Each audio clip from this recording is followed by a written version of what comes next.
প্রথমত একটা বিষয় আপনাদের জানিয়ে রাখি, বিষয়টা হচ্ছে সারা বাংলা বিদ্যুৎ গ্রাহক সমিতি, পুরো নাম হচ্ছে all Bengal electricity consumers association, একে সংক্ষেপে আমরা বলার সুবিধার জন্য অ্যাবেকা। এই সংগঠন একমাত্র ভারতবর্ষের মানে পশ্চিম বাংলার মধ্যে রেজিস্টার্ড সংগঠন। এর জন্ম বলেছিলাম 1992 সালে। গত 23 সালে গিয়ে অল ইন্ডিয়া কমিটি ফরমেশন হয়, সেটাও বলেছি, এবং সেটাও একটা রেজিস্টার্ড সংগঠন। তাহলে সারা ভারতের নিরিখে এবং পশ্চিম বাংলার নিরিখে all India electricity consumers association এ যেমন আপনার অল ইন্ডিয়া ভিত্তিক রেজিস্টার্ড সংগঠন, এ রাজ্যের ক্ষেত্রে অ্যাবেকা একমাত্র রেজিস্টার্ড সংগঠন। এছাড়া বিদ্যুৎ গ্রাহকদের অন্য কোনো রেজিস্টার্ড সংগঠন নেই। এই অ্যাবেকা কি? অ্যাবেকা হচ্ছে, তার কাজ হচ্ছে শুধুমাত্র বিদ্যুৎ গ্রাহকদের সমস্যা নিয়ে লড়াই করা। ব্যক্তিগত বিদ্যুৎ গ্রাহকদের সমস্যা নিয়ে আমরা যাই, অর্থাৎ ব্যক্তিগত সমস্যা, কোনো গ্রুপ সাপ্লাইগত ভাবে তারা যদি কোনো রকম অত্যাচার চাপিয়ে দেওয়ার চেষ্টা করে, তার বিরুদ্ধে আমরা লড়ি ডিভিশনাল স্তরে বা জোনাল স্তরে, বা রাজ্যগত ভাবে ডিসিএল হোক আর সিএসসি হোক, তারা যে সমস্ত সাধারণ গ্রাহকদের বিরোধিতা যা করবে তার বিরোধিতা পাবে। এক্ষেত্রে একটা সুস্পষ্ট ভাবে জানিয়ে রাখি, এই সংগঠন দলমত নির্বিশেষে গড়ে উঠেছে। এই সংগঠনে আসতে গেলে এই সংগঠনের ক্রিয়াকলাপের মধ্যে যিনি থাকবেন, তাকে ওই ক্রিয়াকলাপের সময়টুকুতে কোনো রাজনীতি করা যাবে না, এটা ক্লিয়ার। তিনি ব্যক্তি জীবনে রাজনীতি প্রত্যেকেরই করার অধিকার আছে, করবেন, কিন্তু অ্যাবেকাগত কাজ করার সময়, অর্থাৎ অ্যাবেকার মিটিং হচ্ছে, অ্যাবেকার লোকগুলো নিয়ে বসে আছে, একটা ডেপুটেশন হচ্ছে বা গ্রুপ বৈঠক হচ্ছে, সই সংগ্রহ চলছে, এই যে ক্রিয়া, এই ক্রিয়ায় রাজনীতিকে দূরে সরে রাখে। সিপিএম করুন, বিজেপি করুন, তৃণমূল করুন, সবাইকে আমরা স্বাগত জানাবো যদি তিনি একজন যথার্থে বিদ্যুৎ গ্রাহক হন। ফলে অ্যাবেকা ধর্ম, বর্ণ, জাতিভেদ, রাজনীতি সমস্ত কিছুর ঊর্ধ্বে উঠে বিদ্যুৎ গ্রাহকদের স্বার্থ নিয়ে লড়াই করা একটা সংগঠন। এবং শ্রেণীভেদটাও আছে।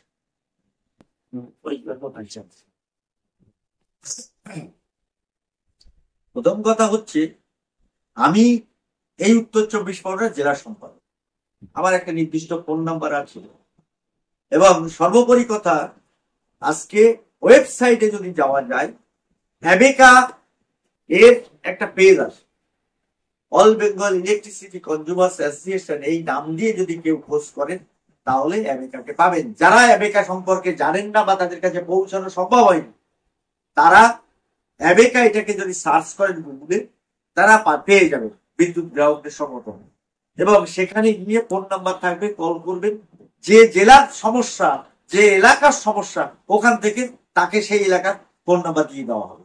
ধরুন আমাদের যেহেতু কলকাতায় আমাদের অফিস ধীরেন্দ্র সরণি, মানে ওই অফিস কত নম্বর ওটা কমপ্লিট বলুন? 27 ধীরেন্দ্র সরণি, ধীরেন্দ্র সরণি, হ্যাঁ, কলকাতা 12। আচ্ছা, এটা কোন জায়গাটায় অবস্থিত? এটা আপনার শিয়ালদা থেকে বউবাজার, হ্যাঁ, যে বউবাজার লেবুতলা পার্কের পাশে, সুবোধ মল্লিক স্কোয়ার থেকেও আসা যায়। আচ্ছা, কাছে। প্রত্যেক প্রচার করতে আমাদের ফোন নম্বর, আচ্ছা, প্রত্যেক প্রচার করতে, আচ্ছা, প্রত্যেক প্রচার পত্রে আমাদের ফোন নাম্বার থাকেই, রাজ্য ফোন নাম্বার দেওয়া থাকে। জেলার থেকে যদি আমরা কোনো লিফলেট বা কোনো প্রচার পত্র ছাপাই, তখন জেলার ফোন নাম্বার থাকে, সে দেওয়া থাকে। আঞ্চলিক স্তরে যদি কোনো লিফলেট ছাপানো হয় আঞ্চলিক কমিটির নাম দিয়ে, তখন আঞ্চলিক কমিটির নাম, ফোন নাম্বার দেওয়া থাকে পোস্টারে, সব জায়গায়। ফলে যোগাযোগ করার ক্ষেত্রে সমস্যা না। আপনি যেটা বলছেন ঠিকই বলেছেন, বিদ্যুৎ গ্রাহকদের ইন্ডিভিজুয়াল সমস্যা এর সমাধান অবশ্যই আমরা করার জন্য গ্রাহকদের হাত বাড়িয়ে দিয়ে থাকি।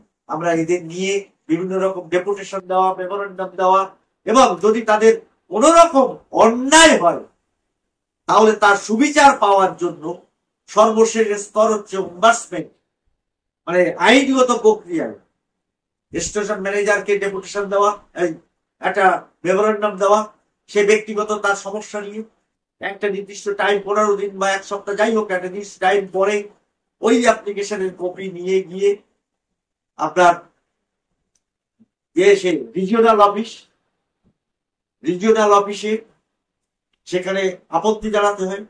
আর জিআরও যেটাকে নাম দেওয়া হচ্ছে, গ্রিভেন্স সেল যেটা, সেখানে জানাতে হয়। সেখান থেকে হিয়ারিং হয়। হিয়ারিং করার মধ্য দিয়ে তারা একটা, সেটা এক ধরনের কোর্টের মতোই, তারা একটা রুল মানে আদেশ দেন। সেই আদেশ যদি গ্রাহকের মনোপুত না হয় তাহলে তারা এই সমস্ত কিছু নিয়ে গিয়ে সল্ট লেকে বিদ্যুৎ ভবনের ওখানে গিয়ে আপনার ওমবার্সম্যানকে সেখানে অ্যাপ্লাই করবেন এবং সেখান থেকে যে সিদ্ধান্ত হবে সেই সিদ্ধান্ত যথাযথ যদি বিদ্যুৎ গ্রাহকদের স্বার্থের বিরুদ্ধে যায় তাহলে তিনি বিচার পাবেন। এটা হচ্ছে আইনগত প্রক্রিয়া। কিন্তু আইনগত প্রক্রিয়ায় সবসময় সবকিছু হয় এরকম কোনো কারণ নেই। কারণ এই ওমবার্সম্যান, যদিও যত দিন যাচ্ছে ওমবার্সম্যানের ক্ষমতা কমিয়ে দেওয়া হচ্ছে, বিদ্যুৎ বিল 2022 যেটা আইনে পরিণত হয়নি, এটা যদি লাগু হয়ে যেত তাহলে গ্রাহকদের সমূহ বিপদ। টোটাল বিদ্যুৎ ক্ষেত্রকে বেসরকারি মালিকদের দিয়ে দেওয়া হচ্ছে। বিদ্যুতে আজকে গ্রাহকরা যে স্ল্যাব সিস্টেম পাচ্ছেন, গরিব মানুষ অল্প বিদ্যুৎ ব্যবহার করে তার রেট কম। ধরুন আমাদের গ্রামাঞ্চলে 3 মাসে 102 ইউনিট, তার রেট কত? 5। তারপরে স্ল্যাব হচ্ছে 78 ইউনিট, তারপরে স্ল্যাব হচ্ছে 120 ইউনিট। এই যে 300 ইউনিট হয়ে গেল, তারপরে স্ল্যাব হচ্ছে 300 ইউনিট, 300 ইউনিট, এরপরে অ্যাবাভ 900 ইউনিট। এইভাবে যে স্ল্যাব সিস্টেম, এই স্ল্যাব সিস্টেমটাকে তুলে দেওয়া হবে। আজকে ভারতবর্ষে কৃষকরা বিনা পয়সায় বিদ্যুৎ পান কয়েকটা রাজ্যে, বলে যেমন ধরুন পাঞ্জাবে, তেলেঙ্গানাতে, অন্ধ্রপ্রদেশে, হরিয়ানাতে, এরা কৃষকরা বিনা পয়সায় বিদ্যুৎ পান। এই সুযোগ, ওই বিদ্যুৎ বিল যদি পাশ হয়ে যায়, আইনে পরিণত হয়ে যায়, সুযোগ থাকবে। আজকে দিল্লিতে 200 ইউনিট ফ্রি ডোমেস্টিক গ্রাহকদের জন্য। আমরা অ্যাবেকা দাবি করেছি আমাদের রাজ্য 200 ইউনিট ফ্রি দিতে হবে, কৃষককে বিনা পয়সায় বিদ্যুৎ দিতে হবে, এটা আমরা দাবি করেছি। যাই হোক, এই যে দিল্লিতে 200 ইউনিট ফ্রি, আজকে অন্ধ্রপ্রদেশে 100 ইউনিট ফ্রি, আমাদের পশ্চিম বাংলায় 3 মাসে একটা বিশেষ সেকশন গ্রাহকদের আপনার 75 ইউনিটের পরে এই মধ্যে থাকলে তাদের বিনা পয়সায় বিদ্যুৎ দেওয়া হচ্ছে, যদি এই সংখ্যা খুব কম। অর্থাৎ যখন বিদ্যুতের জন্য অ্যাপ্লাই করছে না, তখন লোড 300 ওয়াটের কম থাকতে হবে। যাদের লোড 300 ওয়াটের কম, এইভাবে যদি কেউ অ্যাপ্লাই করেন তাহলে তিনি যদি বিদ্যুৎ কনজাম করবেন 75-এর কম, যদি 3 মাসে তিনি কনজাম্পশন তার হয়, তাহলে তিনি বিনা পয়সায় বিদ্যুৎ পাচ্ছেন। যদিও এই সংখ্যা খুব কম এবং বিভিন্ন গ্রুপ সাপ্লাই গুলোতে স্টেশন ম্যানেজার এটা দিতে চায়। আমরা অ্যাবেকার পক্ষ থেকে বিভিন্ন প্রেশার সৃষ্টি করে একেবারে যাদের প্রয়োজন নেই তাদের জন্য, অর্থাৎ বিদ্যুৎ ব্যবহার করতে হবে, সামান্য বিদ্যুৎ ব্যবহার করেন। এখন তো পিএল ল্যাব হয়ে গেছে, অল্প বিদ্যুৎ, একদম সামান্য অল্প বিদ্যুৎ।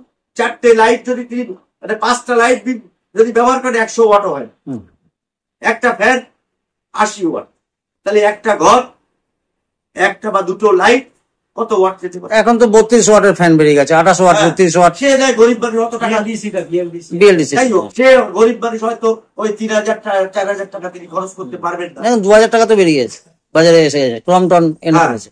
যাই হোক, কথা হচ্ছে যে এই মানুষগুলো অ্যাবেকা প্রেশার সৃষ্টি করছে বলেই 300 ওয়াটের কম লোড দেখিয়ে সে বিদ্যুৎ পাচ্ছে। কিন্তু ইন জেনারেল স্টেশন ম্যানেজার কোথাও কোথাও লিখে দেয় 400 ওয়াটের নিচে অ্যাপ্লাই করা যাবে না। যখন আমরা চেপে ধরি, আপনারা এই লিখলেন কোন সাহসে? আপনাদের হাসির আলো যে সরকারি একটা স্কিম, আপনারা তার বিরোধিতা করছেন। আমি ডিসিএল এর 4 জন ডিরেক্টরের উপস্থিতিতে বলেছিলাম যে আপনারা হাসির আলোকে অস্বীকার করছেন কেন? বিভিন্ন গ্রুপ সাপ্লাই গুলোতে তারা এই স্কিম পাওয়ার সুযোগ দিচ্ছে না কেন? আমার বলছে আপনি নাম বলেন। আমি কয়েকটা নাম বলে দিয়েছি, বলার সাথ ওরা কিছু করবে না। যাই হোক, বিষয় হচ্ছে এই যে সাধারণ গ্রাহকরা এই যে সুযোগটা পেত, এটা বিদ্যুৎ বিল 2022টাকে যদি আইনে পরিণত হয়ে যায়, কোনো সুযোগ আর গ্রাহকরা পাবে।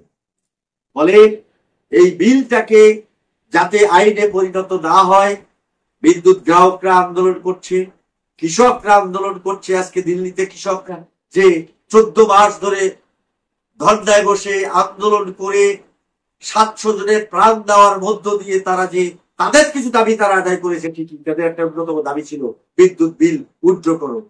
আমরা অ্যাবেকা, তখন অল ইন্ডিয়া কমিটি আমাদের তৈরি হয়নি, আমরা অ্যাবেকার পক্ষ থেকে তাদের ওই আন্দোলনকে সমর্থন জানিয়ে এসেছিলাম, যেহেতু আমাদের বিদ্যুতের একটা বিষয়, একটা গুরুত্বপূর্ণ বিষয় তারা আন্দোলনের মধ্যে রেখেছিল। ফলে এই আন্দোলনগুলো যদি জারি হয়, এবং ইঞ্জিনিয়ারদের সংগঠন, যদিও এই সমস্ত কিছু কিছু ইঞ্জিনিয়ার যারা তারা তার নিজের চাকরি বাঁচানোর জন্য হোক বা আখের গোছানোর জন্য হোক গ্রাহক স্বার্থ বিরোধী কাজ করছে, দেশের সংখ্যা সীমিত, কিন্তু যেহেতু তারা একটা নির্দিষ্ট প্রসেসের মধ্যে, চাকরির মধ্যে আছে, তারা স্মার্ট মিটার লাগাচ্ছে, এটা ঠিক। কিন্তু তাদের যে অল ইন্ডিয়া সংগঠন, তারা কিন্তু স্মার্ট মিটার লাগানোর বিরুদ্ধে। তার সভাপতি শৈলেন্দ্র দুবে তিনি নিজেই বলে গেছেন। আরো একটা সংগঠন, ওই বিদ্যুৎ কর্মচারীদের যার সর্বভারতীয় সম্পাদক সমাজ সিনহা, তিনিও পর্যন্ত আমাদের এই আন্দোলনের পাশে আছেন, আন্দোলনকে শক্তিশালী করার জন্য তারাও লড়াই করছে। শেষ প্রশ্ন, যে এই স্মার্ট মিটার কোনোভাবে কি নাগরিকের মৌলিক অধিকারকে ক্ষুণ্ণ করছে? আপনাদের দুজনের কাছে এই প্রশ্ন। নাগরিকের মৌলিক অধিকার, দেখেন, দেশ যখন স্বাধীন হয়েছিল, তারপরে বিদ্যুৎ 48 সাল 50 সাল এই সময় যখন বিদ্যুৎ নিয়ে কথাবার্তা হয়, আইন টাইন হয়, তখন বলা হয়েছিল বিদ্যুৎ হচ্ছে পরিষেবা। বিদ্যুৎ হচ্ছে পরিষেবা। আজকে হসপিটাল পরিষেবা, সরকারি হসপিটাল পরিষেবা। আজকে যদিও যত দিন যাচ্ছে সরকারি হসপিটালে খরচ বেড়ে যাচ্ছে, সেটা অন্য জিনিস, কিন্তু সেটা হওয়ার কথা ছিল পরিষেবা। বিদ্যুৎ হচ্ছে একটা পরিষেবা। তাহলে সেই পরিষেবা 2003 বিদ্যুৎ আইনের মধ্য দিয়ে পরিষেবা থাকলো না, একটা লাভজনক সংস্থায় পরিণত হলো। 3টে এক বিদ্যুতের যে বোর্ড ছিল, West Bengal state electricity board, ACB, সেটাকে ভেঙে 3টে টুকরো করে দেওয়া হলো, 3টে কোম্পানিতে তৈরি করে, লিমিটেড কোম্পানিতে করে দেওয়া হলো। পিডিসিএল, টিসিএল, ডিসিএল, 3টে কোম্পানি। বিদ্যুৎ আইন 2003 বলছে প্রত্যেকটা কোম্পানি সর্বনিম্ন 16.5% লাভ রাখতে পারবে। হ্যাঁ, রিটার্ন এটা তারা করতে পারবে। এরা এখানে আনুষঙ্গিক ব্যয় বরাদ্দ দেখিয়ে ওটাকে আরো বহর লম্বা করে দেবে। আনুষঙ্গিক ব্যয় দেখিয়ে তো ওটা করা যাবে না। আনুষঙ্গিক ব্যয় তো আমরা জানি, আনুষঙ্গিক ব্যয় যত দিন যাচ্ছে তাদের পরিধি বেড়েছে, খরচ বেড়েছে, তা সত্ত্বেও বিদ্যুতের দাম কিন্তু পার ইউনিট কমেছে। এর আগে, এখন তো 1 টাকা 32 পয়সা, এর আগে ছিল 2 টাকা 7 পয়সা, 2 টাকা 2 পয়সা। ওদের যে পিডিসিএল এর যে যিনি চেয়ারম্যান, তিনি নিজে ডিক্লেয়ার করেছেন যে যেহেতু বিদ্যুতের যে তৈরি করার খরচ, কি কয়লার দাম 16 সাল থেকে 40% কমে গেছিল।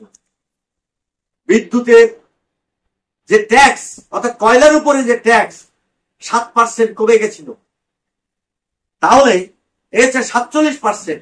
আরেকটা কি, ওরা বলে যে আমরা বিদ্যুৎ যে সাপ্লাই দিচ্ছি, এতে আমাদের একটা খরচ হয়, বিদ্যুৎ অপচয় হয়, একটা ব্যাপক লিকেজ, একটা লিকেজ আছে, অপচয়। সে আপনার হুক কি বলুন আর যাই বলুন, না ট্রান্সপোর্টেশন নরমাল মানে ন্যাচারাল লিকেজও আছে, একটা ট্রান্সপোর্টেশন লিকেজ, একটা ডিসটেন্স হয়ে একটা লিকেজ হয়ে ড্রপ করে যায়।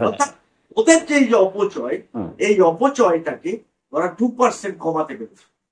2% অপচয় কমেছে, মানে আগে যা লাভ হতো তার চেয়ে 2% লাভ বেশি হচ্ছে। তার মানে বিদ্যুৎ চুরি কিন্তু নেই আর, না, এখন আর বিদ্যুৎ চুরি হয় না। তাহলে 40% কয়লার দাম কমেছে, 7% জিএসটি কমেছে, আর বিদ্যুতের যে অপচয় তা 2% রিকভারি হয়েছে। তাহলে 49% বিদ্যুতের উৎপাদন খরচ যদি 49% কমে যায়, তাহলে বাস্তবে বিদ্যুতের উৎপাদন খরচ অর্ধেক হয়ে যায়। বিদ্যুতের দাম অর্ধেক হওয়ার কথা। আজকে 7 টাকা 12 পয়সায় রাজ্যে বিক্রি হচ্ছে, সেটা 3 টাকা যদি করে, তাহলে ওদের প্রচুর লাভ থাকে। ফলে এই যে বিষয়টা, এই যে লাভজনক একটা সংস্থায় পরিণত করে দেওয়া হলো, এটা গ্রাহকের মৌলিক অধিকারের হস্তক্ষেপ হয় না? আজকে তুমি আমার কাছ থেকে আগাম টাকা নিয়ে বেসরকারি মালিকদের কাছে বিদ্যুতের টোটাল ডিপার্টমেন্টটা তুলে দিয়ে যাচ্ছ, এটা আমি নাগরিকের মৌলিক অধিকারের হস্তক্ষেপ নয়? আজকে যে প্রায় ৬০-৭০ হাজার যে বিদ্যুৎ কর্মচারী, যারা অস্থায়ী কর্মচারী, চাকরি তুমি কেড়ে নিয়ে গেলে, তাদের যে সন্তান সন্ততি তারা পথে বসছে, তাদের খাওয়ার রুজি রোজগার নেই, বর্তমানে যে আর্থসামাজিক অবস্থা, কাজ নেই, চাকরি নেই, সেখানে যারা করে কমে খাচ্ছিল, তাহলে তোমার এই ব্যবস্থায় তাদের পেটে যে লাথি মারা হলো, এটা কি মৌলিক অধিকারের হস্তক্ষেপ নয়? ফলে টোটাল যে ব্যবস্থাটা ওরা চালু করতে চাইছে, এই টোটাল ব্যবস্থাটাই হচ্ছে মানুষের, নাগরিকের মৌলিক অধিকারের উপরে হস্তক্ষেপ। আপনারা তো আলোচনা শুনলেন, এই বিদ্যুৎ পর্ষদে তারা অযৌক্তিক অন্যায় ভাবে কোন রকম আইন টাইন না মেনে তারা যে গ্রাহকদের উপর একটা অত্যাচার নামিয়ে এসছে, ফলে অ্যাবিকা যে আন্দোলন করছে এই গ্রাহকদের তাদের দাবি দেওয়া নিয়ে, এই আন্দোলনের পক্ষে আপনারা সরব হন এবং আপনারা গণকমিটি করে এই অন্যায় অযৌক্তিক যে অত্যাচার নামিয়ে হচ্ছে এর বিরুদ্ধে আপনারা প্রতিরোধের সামনে। নমস্কার গ্রাহকদের, দর্শকদের নমস্কার জানিয়ে আমরা প্রোগ্রামে